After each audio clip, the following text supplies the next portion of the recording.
নমস্কার সবাইকে। আজকে ফলহারিণী পুজো। ওকে, আজকের দিনের জন্য একটা বিশেষ টোটকা।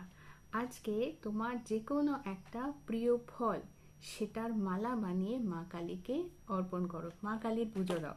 সাথে আর একটা টোটকা, এইটা ওই মালাটা পরানোর পর দেবীকে প্রার্থনা করে তার আরাধনা করে যে কোনো একটা ইচ্ছে পূর্তির উইশ চেয়ে নাও।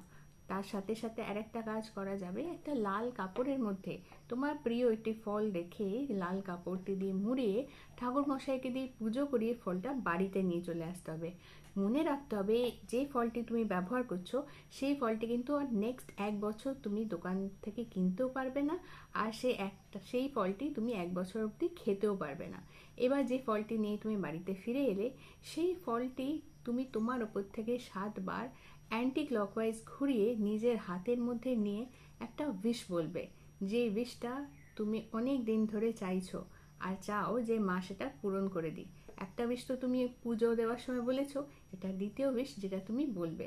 এটা হাতের মধ্যে রেখে বলে তুমি তোমার উইশটাকে বলে নিজে এটার মধ্যে 7 বার ফুঁ দেবে। আর এটাকে এইবার নেক্সট 7 দিন রোদে রেখে দেবে। কোথাও ঠান্ডা জায়গায় রাখলে বা প্যাকেটের মধ্যে মুড়ে রাখলে এটা কিন্তু পোকা ধরে যাবে। কাজে এটাকে এমন জায়গায় রাখতে হবে যাতে ফলটা শুকিয়ে যায়। আর এই শুকনো ফলটাকে গুছিয়ে ওই লাল কাপড়ে মুড়েই নিজে ঠাকুরের স্থানে রেখে দিতে হবে। কতদিন অবধি রাখতে হবে? যতদিন না তোমার ইচ্ছে পূর্তি হয়ে যায়।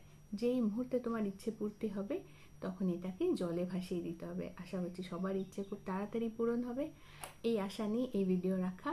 আজকের জন্য এইটুকু করে দেখো, খুব উপকার পাবে। ঠিক আছে, সকলকে ভালো রেখো আর সকলে মিলে ভালো থেকো। যদি আমার ভিডিওস ভালো লাগে তাহলে লাইক শেয়ার আর সাবস্ক্রাইব করে দিও আমার চ্যানেল হিল ডেস্টিনি। ছোট্ট একটা টিপ, এই টিপগুলো যদি ফরওয়ার্ড করো নিজের ফেসবুক হোয়াটসঅ্যাপে যদি শেয়ার করো, হয়তো আরও অনেকের উপকার হবে। একজনের উপকার করলে আরও 4 জনের উপকার তুমি তোমার জীবনে বিপদের সময় পাবে। ভালো থেকো সবাই।